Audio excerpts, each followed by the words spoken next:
Saludos, apreciados participantes. Dios les bendiga, Dios les guarde.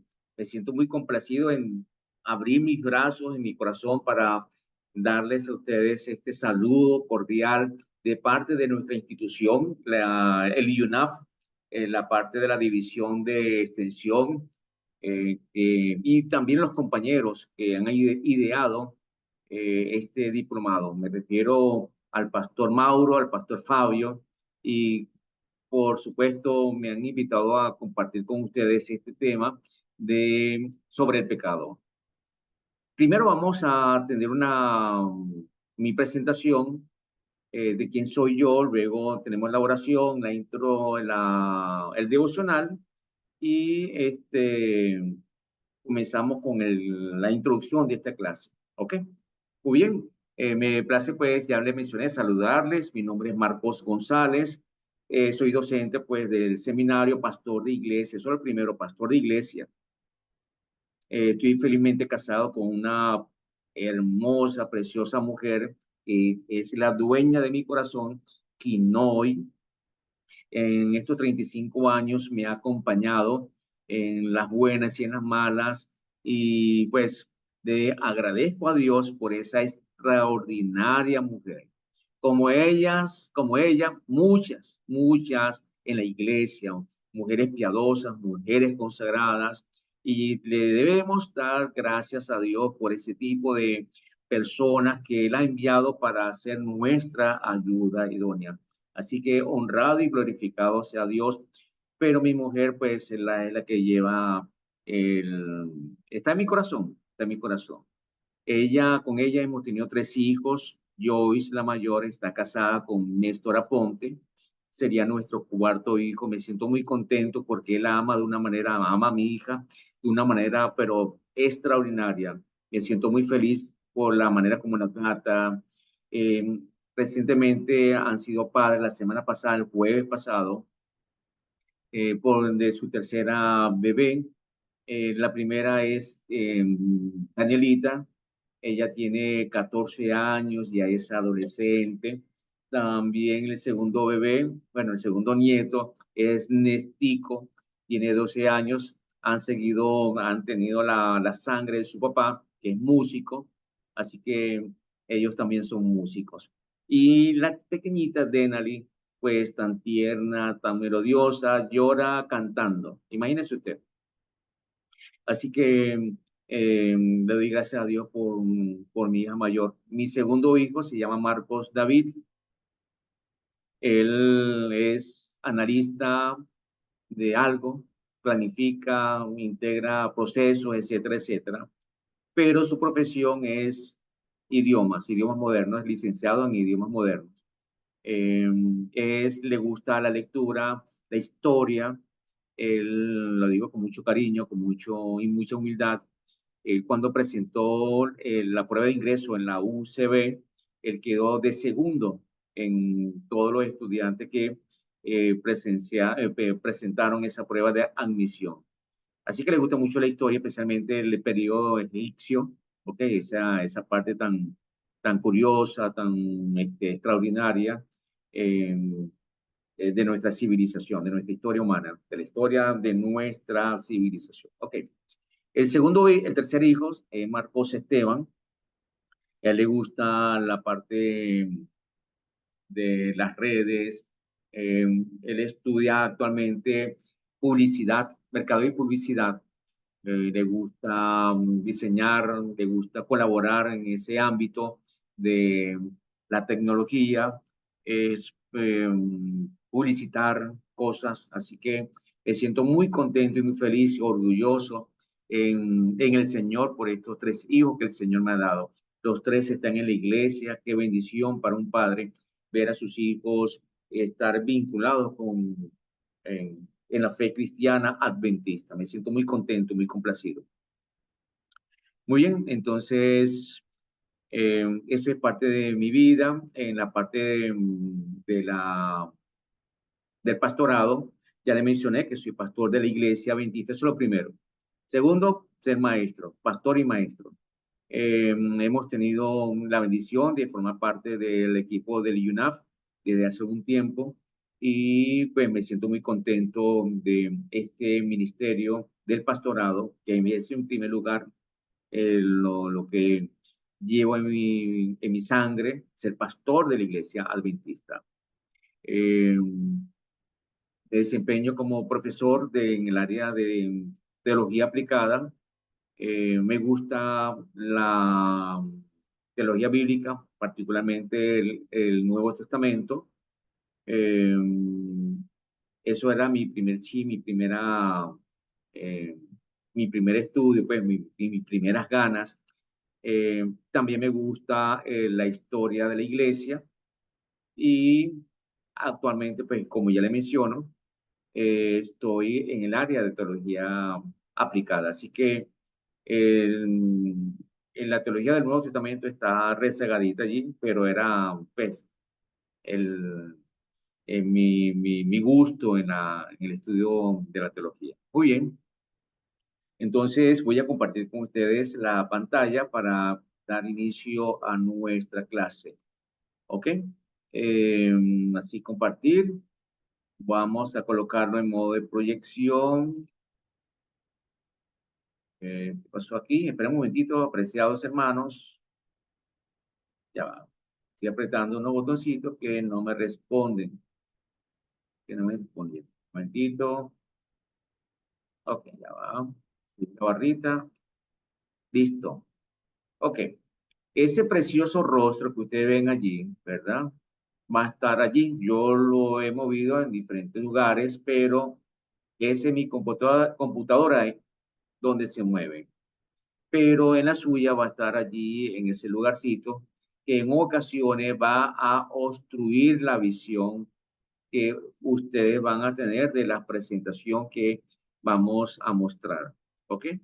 Como ustedes lo pueden ver en esta primera lámina, estamos estudiando jamartología.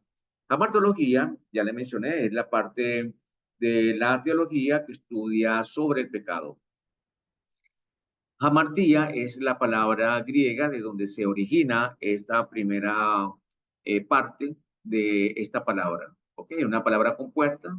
Y teología, hamartología, es el estudio, ¿verdad? Teológico del pecado. ¿Ok? Logía es el estudio de. Y ese to teología viene pues allí a completar el significado de esta palabra, hamartología, el estudio de la teología del pecado. ¿Ok? Así que eso es lo que vamos a estudiar en esta primera parte. ¿Ok? Eh, pero vamos a hacer una introducción primero. Y esta introducción tiene que ver con la oración y un pequeño devocional, ¿le parece? Así que oremos porque es necesario hacerlo. Señor y buen Padre que estás en los cielos, vamos a invocar tu presencia, pero antes quisiéramos darte las gracias por darnos la oportunidad de compartir esta clase con nuestros estudiantes. Queremos que tú les bendigas a ellos de tal manera que se sientan contentos, satisfechos, agradecidos por tener esta experiencia de clase. Queremos también que tu Santo Espíritu nos ayude, nos conduzca a tu verdad para proclamarla con fidelidad, con esa pasión, con ese gusto. Eso lo requerimos, Señor. También queremos que nuestra iglesia sea beneficiada a través de cada uno de los participantes, porque ellos van a ser multiplicadores, van a ser voceros de lo que van a aprender. Así que, buen Padre, recibe esta oración en el nombre del Señor Jesucristo. Amén. Vamos a abrir nuestras Biblias, apreciados hermanos, en la epístola de los romanos, a los romanos. Esta parte la vamos a leer del capítulo 5 y a partir del versículo número 6. Pero antes me gustaría que recordemos un episodio del Evangelio según San Juan en el capítulo 1, versículo 29. Allí estaba Juan el Bautista en el río y se presenta al Señor Jesús. En dos ocasiones, él dice, he aquí el Cordero de Dios. ¿Ok? El Cordero de Dios. En esta primera parte, en el versículo 29, o en esta primera ocasión, cuando se menciona que el versículo 29, él dice, que quita los pecados del mundo. Entonces, esa figura, esa presentación inicial de Juan del Cordero, de Juan el Bautista, es de al Señor Jesús, esa palabra Cordero sintetiza lo que es la cristología y la soteriología. ¿Quién es el Señor Jesús? El Cordero. ¿Y qué hace el Cordero? ¿Qué prefigura en el Antiguo Testamento? Pues muerte, muerte. Así que allí se conjuga esto, estas dos expresiones, cristología y soteriología. Teniéndose en cuenta que Él vino a quitar el pecado del mundo, entonces vamos a leer Romanos capítulo 5, lo voy a leer de la versión de Jerusalén, la Biblia de Jerusalén. Y la esperanza, dice, perdón, el versículo 6, en efecto, cuando todavía estábamos sin fuerzas, débiles, ¿ya? Entonces, ¿cómo se describe al hombre pecador? Débil, sin fuerzas, dice esta versión.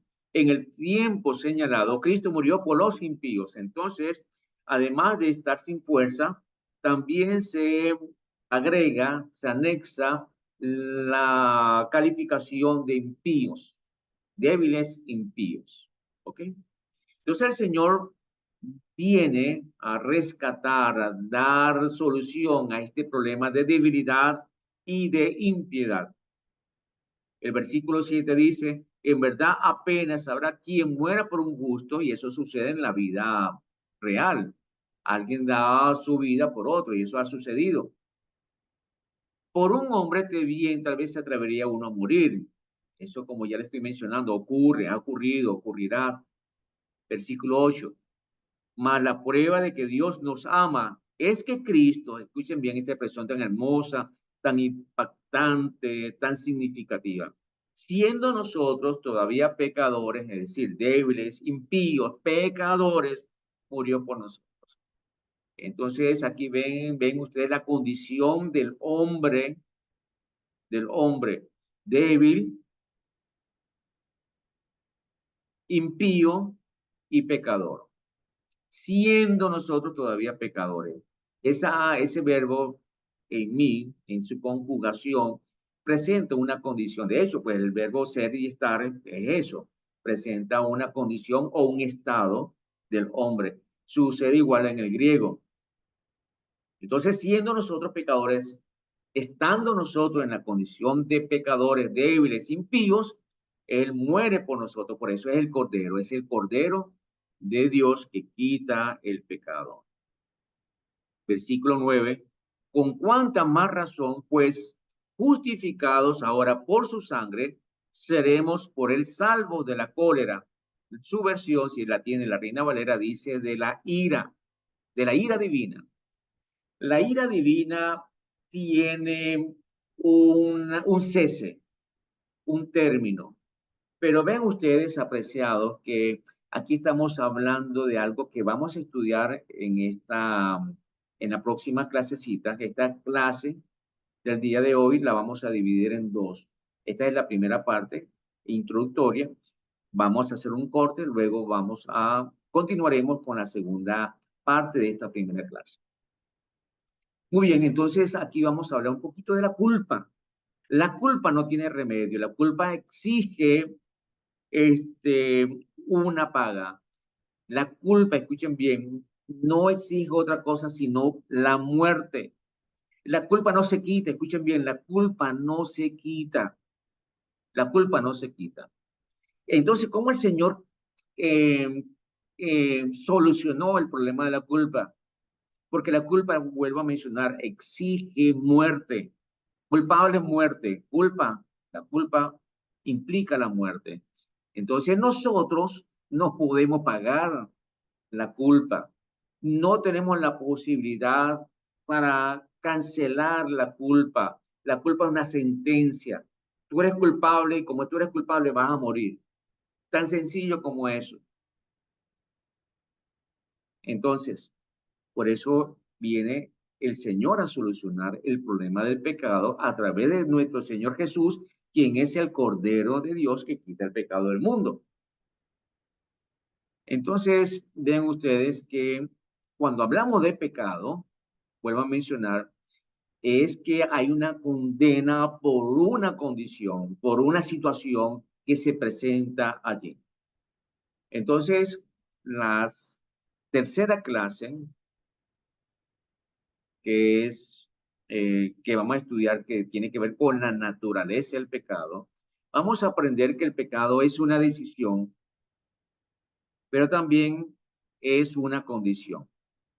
Es una decisión porque tú decides hacer lo malo, pero resulta que nacemos con una condición de pecaminosidad, una naturaleza ya contaminada por el pecado. ¿Ok? Eso es lo que estamos leyendo, que somos débiles siendo,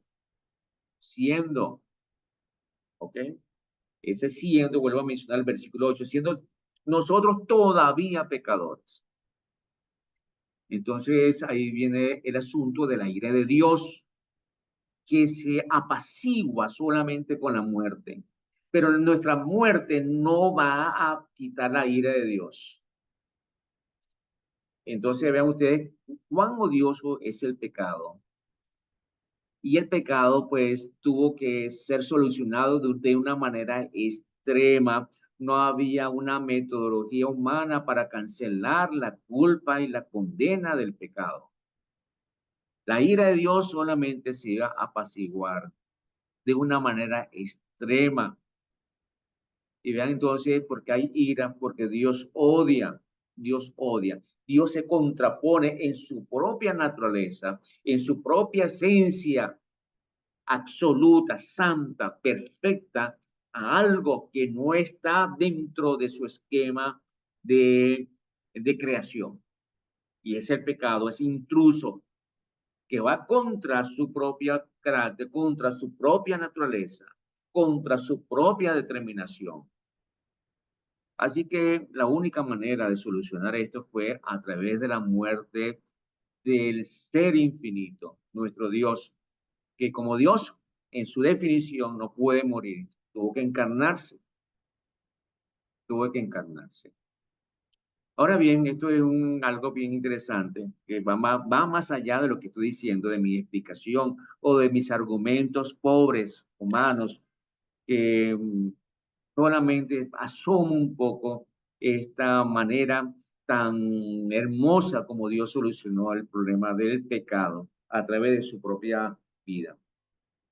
Por eso dice el versículo 10, si cuando éramos enemigos, vean ustedes otra vez ese verbo en mí, éramos enemigos, ya no somos enemigos. ¿Por qué? Porque Cristo murió y cuando Cristo murió apacigua la ira, ya no hay ira, entonces somos reconciliados, dice el versículo 10, fuimos reconciliados con Dios por la muerte de su Hijo. Reafirma nuevamente la figura del Cordero, ¿ok? Con cuánta más razón, aquí lo presenta esta versión a manera de exclamación, con cuánta más razón, estando ya reconciliados, seremos salvos por su vida.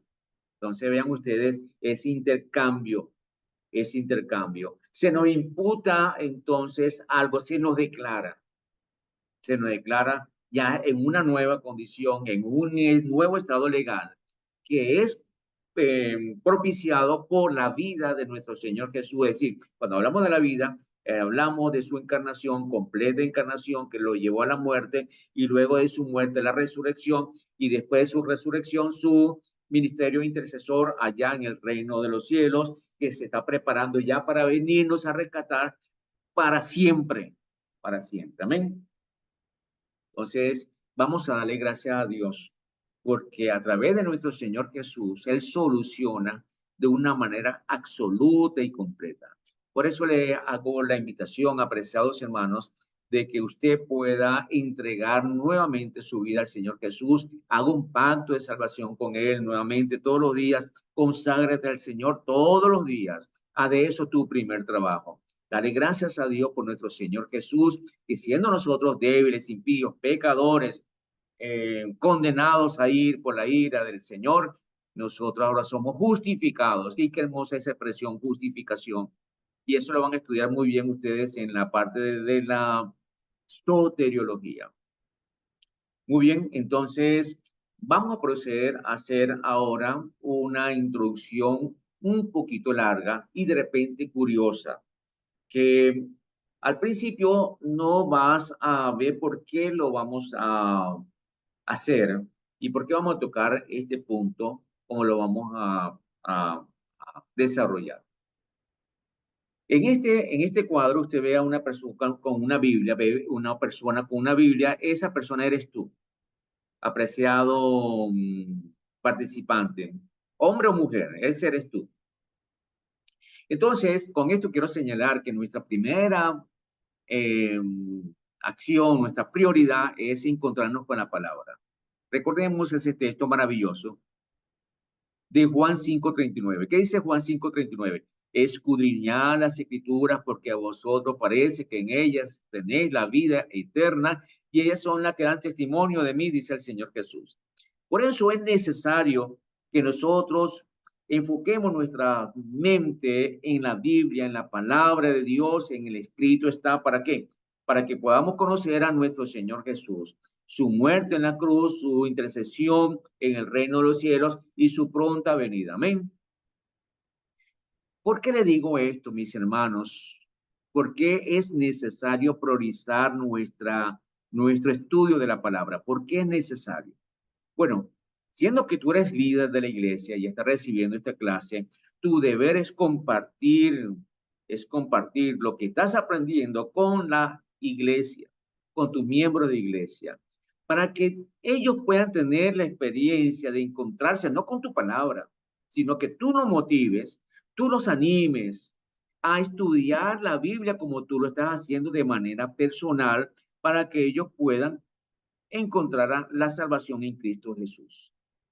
Esa es la idea de este diplomado, que tú escuches la palabra de Dios y no lo que diga el hombre. Por eso te motivamos. Esto es lo primero que quiero volver a decirte e enfatizar, que te encuentres con la palabra de Dios en primer lugar y que sea solamente la Biblia y solo la Biblia la fuente de tu creencia, la fuente de donde tú vas a beber del conocimiento de salvación, para que te encuentres con el Señor Jesucristo. Entonces, para que esto suceda, necesitamos lo siguiente. Necesitamos del Santo Espíritu de Dios. Entonces voy a compartir estos dos textos contigo. El primero se encuentra en la carta a los Corintios, la primera carta.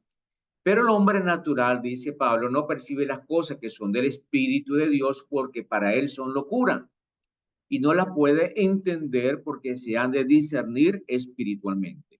Entonces, apreciados hermanos, tú puedes ver aquí que un hombre natural, por su propia cuenta, puede leer la Biblia, por supuesto, y puede darle mucha explicación, pero escucha, la mayoría de los que se llaman eruditos y que reconocemos que son unas personas duras en el estudio de la palabra, pero algunos de ellos, la buena parte de esas personas, son de la alta crítica. Y tú vas a decir, pero bueno, ¿qué es la alta crítica? Bueno, es esa corriente de estudio que emplea una metodología muy particular para precisar el texto bíblico. Alguna de sus conjeturas, conclusiones o de sus ideas es esta. La vida de nuestro Señor Jesús es doble y nosotros tenemos que buscar cuál es el verdadero significado. Entonces, una cosa es estudiar al Jesús histórico, es decir, el Jesús real, y otra cosa es estudiar al Señor Jesús de la fe, de la tradición. El Jesús histórico es el Jesús histórico, o sea, la persona real que no puede caminar sobre el agua, porque si tú caminas por el agua, te vas a hundir. Y ese es el verdadero Jesús, es el verdadero hombre. Pero el Jesús de la fe es aquel Jesús que es un héroe, que es una leyenda, que es un mito, que es el salvador del mundo, y ese sí puede multiplicar los panes, los peces, puede resucitar y puede caminar, etcétera, etcétera, sobre el agua. ¿Ok? Entonces, vean que algunos críticos piensan de esa manera, y por eso necesitamos reconocer que a través del Espíritu Santo es que podemos entender las cosas que para algunos son locura. ¿Ok? Así que esto es lo primero, por eso coloco allí esta prioridad de que estudiemos y seamos instrumentos del Espíritu Santo. Luego, este texto de Juan 16, que tú lo conoces muy bien, pero cuando venga el Espíritu de verdad, Él os guiará a toda la verdad. Por eso necesitamos del Espíritu Santo, porque no hablará por su propia cuenta, sino que hablará todo lo que oyere y os hará saber las cosas que habrán de venir. Él me glorificará, dice el Señor Jesús, porque tomará de lo mío y os lo hará saber. Todo lo que tiene el Padre es mío, por eso dije que tomará de lo mío y os lo hará saber. Entonces, el Espíritu Santo es la persona divina enviada para llevarnos y conducirnos a esa verdad que es nuestro Señor Jesucristo, para que tengamos esa, no solamente el conocimiento de la verdad, sino de esa verdad futura, ¿ok? De las cosas que habrán de venir, ¿ok? Entonces el Espíritu Santo nos abre un panorama futuro que ya está revelado en la Santa Escritura. Pero no solamente abre esa percepción de lo que es verdad, de la noción de la verdad, sino que está dentro de nosotros para convencernos de pecado, de justicia, de juicio. ¿Ok? Luego vamos a ver el plan de clase y tenemos que estudiar algunos textos controversiales. Y ya le voy a sumar en ese momento un libro, una carta que vamos a leer. Ya en su momento se lo voy a decir. Muy bien. Como estamos hablando del Espíritu Santo, entonces vean ustedes la siguiente lámina.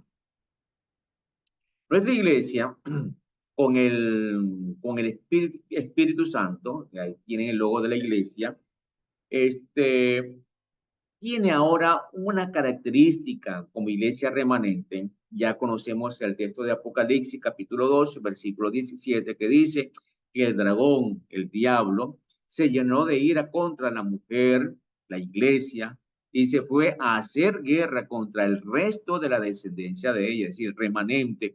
¿Quiénes son? Los que guardan los mandamientos de Dios y tienen el testimonio de Jesucristo. Así que el, el Espíritu Santo nos revela esta verdad. La verdad que es que el dragón tiene un propósito y es luchar contra la iglesia verdadera. ¿Y quiénes son el remanente de esa iglesia verdadera? El residuo. Bueno, el pueblo que tiene dos características, guarda los mandamientos de Dios y con eso no tenemos problema, porque el adventista guarda los 10 mandamientos o enseña a guardar los 10 mandamientos. La cosa es que lo guardemos realmente. Y ese es el desafío, apreciados hermanos, que lo guardemos con la bendición del Señor. ¿Ok? Y lo otro, pues, tienen el testimonio de Jesucristo. Y aquí es donde fallamos. Escuchen bien, donde fallamos como iglesia. Y yo le hago un llamado y hago un paréntesis, apreciados hermanos, porque vamos a lanzar otro diplomado con el don profético. Ok, ese va a ser el otro diplomado que vamos a hacer mediante Dios a finales o en el próximo semestre.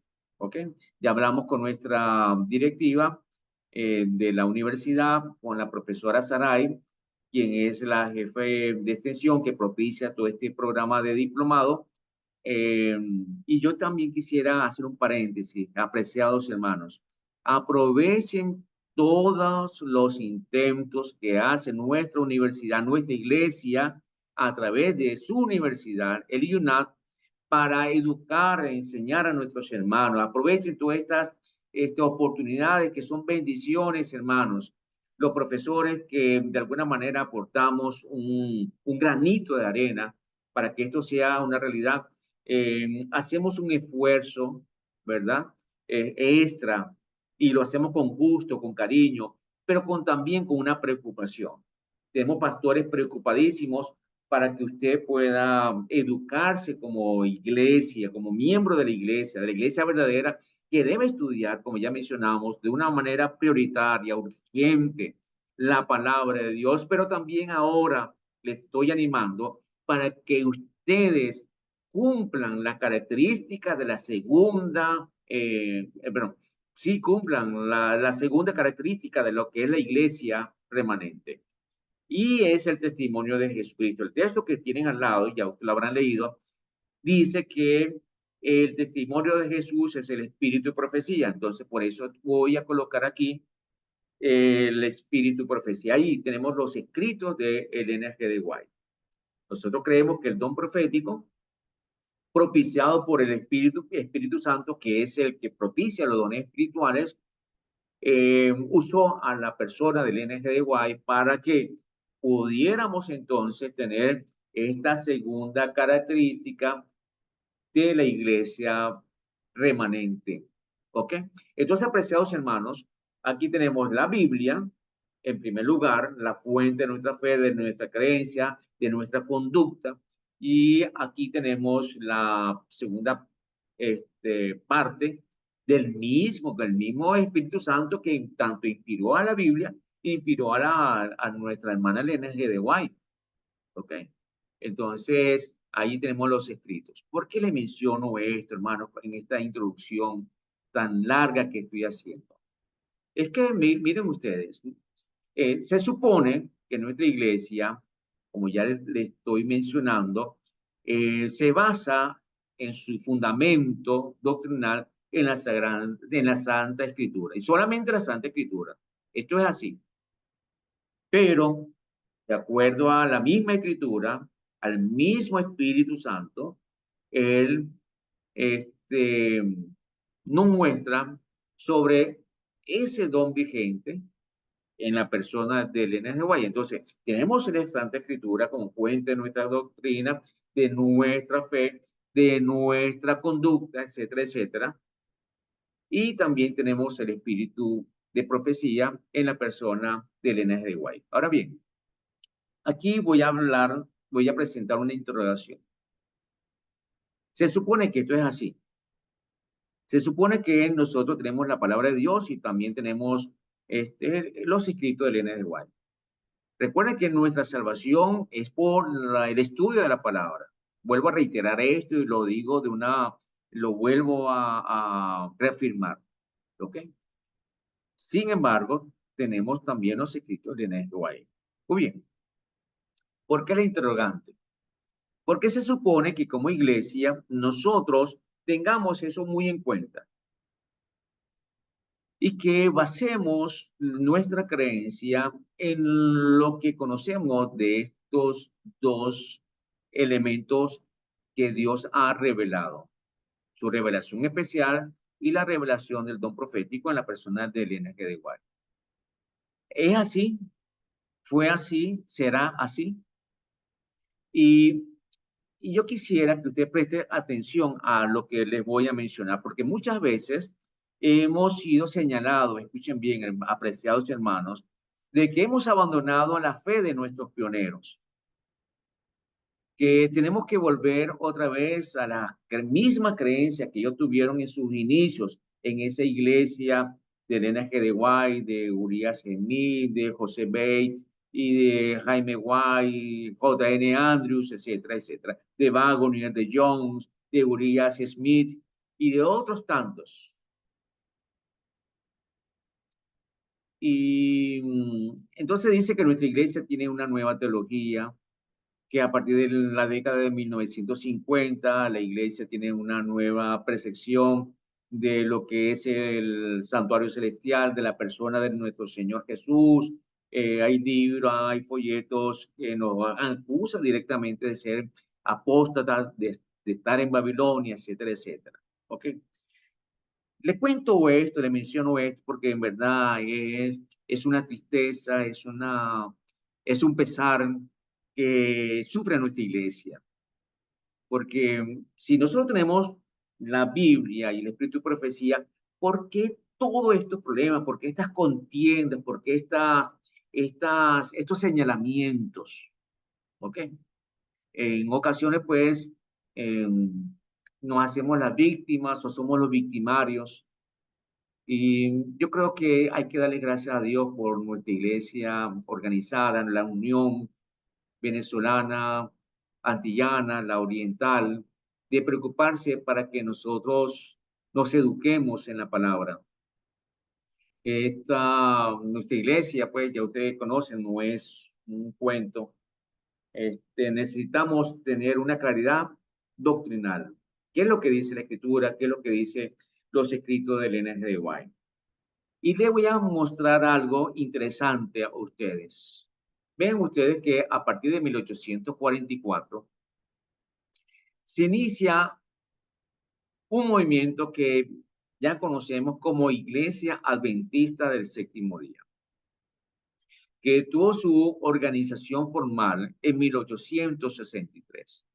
A partir de 1844, a raíz del Gran Chasco, el espíritu de profecía se convirtió en ese instrumento divino para ayudar a nuestra iglesia a unificarse, a organizarse y a tener un fundamento bíblico. Y esto es muy importante lo que le estoy mencionando, tener un fundamento bíblico. ¿Y por qué? ¿Acaso la iglesia no lo tenía? ¿Acaso nuestros fundadores no lo tenían? Entonces, veamos con atención lo que ocurrió antes de 1844 para que podamos entender algunas de las cosas que son necesarias conocer. Muy bien. Entonces, lo primero que tenemos que mencionar es que 1844 no llega por sí solo. Llega producto del segundo gran despertar que se inicia en 1790. Ese segundo gran despertar tuvo dos causas, dos causas.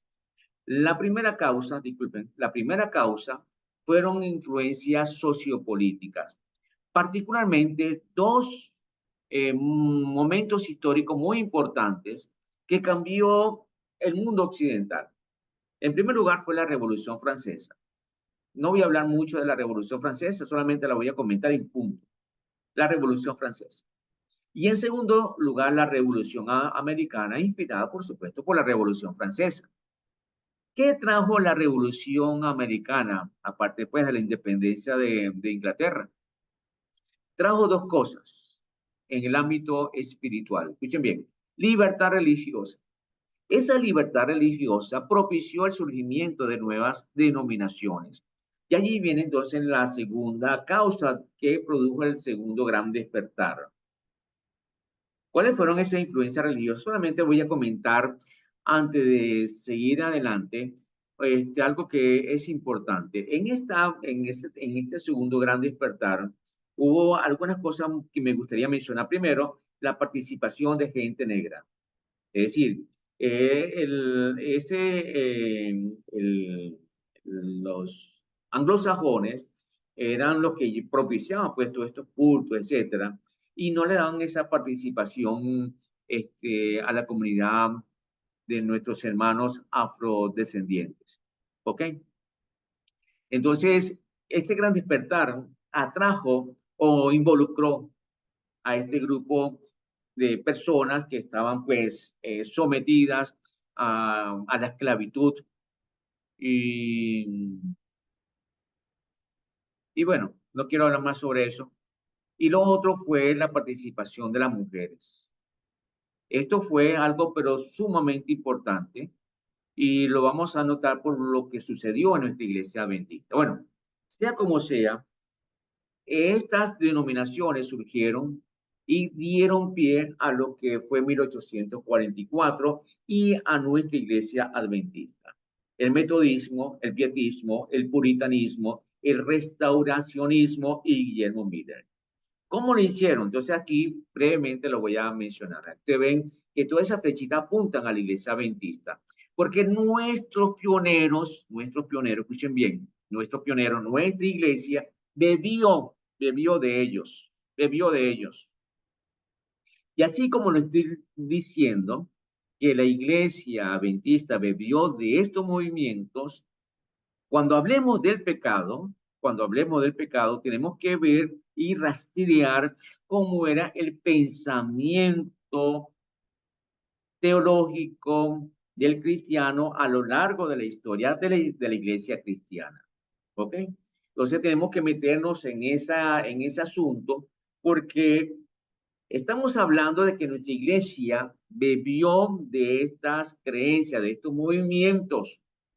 Y si la iglesia bebió de estos movimientos, tenemos que conocer de dónde, qué fue o cuáles fueron esas creencias que dio pie a todos estos movimientos. ¿Ok? Entonces tenemos que remontarnos a la historia y vamos a estudiar de esa historia cristiana, de la teología de la historia cristiana, ¿no? ¿Verdad? Vamos a estudiar sobre el pecado. ¿Ok? ¿Qué pensaba la gente sobre el pecado? Muy bien. Entonces el metodismo que trajo a la iglesia, trajo la santificación progresiva, la gracia preveniente. Este es un concepto bien interesante que se va a tocar en la sección de soteriología. La posibilidad de apostatar, la justificación por la fe, y el fundador fue John Wesley. ¿Ok? Y resulta que Elena G. de Guay era metodista. Y ustedes leen los libros de Elena G. de Guay, su juventud, esa juventud atormentada, esa juventud deprimida de Elena G. de Guay, que no encontraba paz, se encontraba condenada por el pecado, etcétera, etcétera. Precisamente por esto, porque se exigía santidad y ella no se consideraba que no era santa. Y eso le trajo una tormenta espiritual tremenda, tremendísima. Bueno, ella fue metodista, su padre fue un metodista hasta 1800, bueno, hasta cuando llegó este movimiento milerista. Bueno, luego viene el puritanismo. El sábado como ley moral y señal del pacto de Dios. Ah, pero es que eso fue Elena G. White.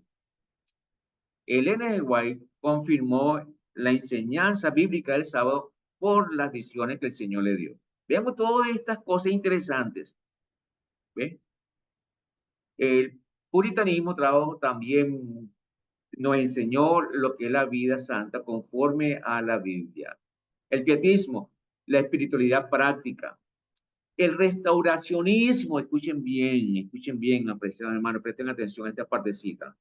En primer lugar, ellos estaban hastiados de lo que fue la enseñanza católica, la tradición católica. Recuerden hablando de la Revolución Francesa. La Revolución Francesa fue un gesto de liberación del sistema imperante en aquel entonces, no solamente político, sino de la religión. Tanto así que recuerden ustedes, la Biblia fue quemada, los dos testigos fueron quemados allí en ese tiempo. ¿Ok? Entonces fue un rechazo absoluto de la religión cristiana. Lo que pasa es que ellos asociaban que la religión cristiana era solamente iglesia católica, entonces hicieron esa conexión, iglesia católica, iglesia cristiana. Todo lo que es cristiano es católico, así que vamos a eliminar todo lo que tiene que ver con el cristianismo. Lo que sucedió igual con el judaísmo y el cristianismo. Las personas gentiles consideraban que era un solo movimiento y listo. Igualmente, algo sucedía con este momento histórico francés. Bueno, se lo estoy así abreviando, resumiendo. Luego, algo importantísimo, y es que al rechazar la tradición católica, el restauracionismo quería nuevamente volver a lo que eran los fundamentos apostólicos, esa vida piadosa, etcétera, etcétera, traerla de vuelta nuevamente a su iglesia. Entonces, ahí tenemos a Thomas Campbell. Este señor, no voy a hablar solamente, o sea, un ratito, o sea, un segundito. Thomas Campbell trajo todo esto, esto fue algo extraordinario y propició, recuerden ustedes, todo esto propició el segundo gran despertar. Pero entre esos restauracionistas estaba James O'Kelly. Escuchen bien a ese nombre. James O'Kelly fue uno de los fundadores de la Conexión Cristiana. Y la conexión cristiana, escuchen bien, apreciados, lo vuelvo a mencionar, a repetir, escuchen bien, creía que Cristo fue creado. Escuchen bien, que Cristo fue creado, que no era el Dios eterno, fue creado en algún momento de la eternidad pasada. Esto es lo que se llama semi-arrianos. Yo lo llamaría neuroarianismo o el neoarianismo. Esta es la doctrina de Arrio, ¿ok? Y cuando se vean las discusiones cristológicas en el tema de cristología, ustedes lo van a ver muy bien. Resulta que de esta Conexión Cristiana, vamos a encontrar nombres, escuchen bien, que venían de esta iglesia. Jaime White. ¿Cómo? Sí, Jaime White. Urias Smith, el que escribió la serie Apocalipsis. Jaime White, el esposo de Elena G. de White. El editor de la revista de nuestra iglesia. Entonces, cuando yo le digo a ustedes, apreciados hermanos, que debemos estudiar la Biblia, solamente la Biblia, y tener el espíritu de profecía, entonces tenemos que estar alerta cuando dicen, no, es que la iglesia adventista actual ha abandonado el pensamiento y las enseñanzas de nuestros pioneros adventistas. Pilas, cuidado con eso, porque nuestros pioneros adventistas creían que Jesús era un ser creado. Nuestros pioneros adventistas comían cochino. Nuestros pioneros adventistas, algunos comían, fumaban tabaco, etcétera, etcétera. ¿Ok? Entonces, el papel del G. de White fue fundamental, fue vital y como lo es actualmente. ¿Ok? Entonces, por eso hago esta introducción, apreciados hermanos, para mostrar esta parte tan importante, porque lo que viene a continuación, lo que es el estudio de pecado, la estudio de la cristología y de la soteriología, tiene que usted conocer este antecedente primero. ¿Ok? Muy bien. Tenemos a Guillermo Miller. Guillermo Miller, ya usted lo conoce mejor o más, ¿ok? Él nos ayudó a estudiar la Biblia. Él era un racionalista. Escuchen bien, al principio era un racionalista. No voy a solamente a comentar. Era un deísta. El deísta, pues, tenía una noción muy particular de cómo interpretar a Dios y cómo acercarse a las escrituras. ¿Ok? La escritura tenía que ser comprendida de una manera racional, racional. Y cuando hablamos racional, pues lo sobrenatural como que queda a un segundo plano. ¿Ok? Luego él supera, por supuesto, esa etapa, pero esa parte de estudiar la Biblia de una manera más razonada, incluyendo lo sobrenatural, que le incorpora ahora en esta nueva etapa de su vida, lo sobrenatural, y se queda con lo sistemático. Ese estudio ya más concienzudo, más ordenado, es lo que nos enseña Guillermo Miller. Estudiar la Biblia, estudió la Biblia de tapa a tapa, particularmente los evangelios. La iglesia tiene la Biblia de Jaime White y el pastor Bond y el custodio de los escritos de Ellen White de la Universidad de Amsterdam, el pastor Bond, es el pastor de la Conferencia General del Centro de Investigación White. Eh, Nos mencionó esto y tuvimos una clase muy bonita ahora en enero con el pastor Bond y con el pastor Kevin, quien es el jefe del Centro de Investigación del NSY en la Universidad de Andrews. Entonces, le digo esto pues porque eh, eh, eh, Guillermo Miller en los Evangelios, eh, esa sección de su Biblia está muy gastada. Entonces, ellos se dieron cuenta, o sea, no fue ellos solamente, sino los anteriores, que el que Guillermo Miller le apasionaba el estudio de los evangelios y usaba entonces la profecía para complementar ese estudio. ¿Ok? Entonces vean lo interesante de esto, que no, que fue Daniel y Apocalipsis, no, no, no, no, no. Claro que sí fue importante, pero más importante fue para él estudiar de nuestro Señor Jesucristo. Él también propició sus reglas hermenéuticas, ¿ok? Eh, y nos llevó entonces a 1844, el gran chasco, ese evento no cumplido. Todo esto fue el fundamento de donde creció la iglesia adventista del séptimo día, tu iglesia y mi iglesia. ¿Ok? Entonces, en con esta introducción, voy a presentar entonces el plan de clase, pero voy a hacer un pequeño corte para que este video no sea tan largote. ¿Ok? Así que voy a dejar de compartir y voy a terminar esta transmisión para seguir con la segunda parte de esta clase. ¿Ok? Muy bien, entonces voy a finalizar un momentito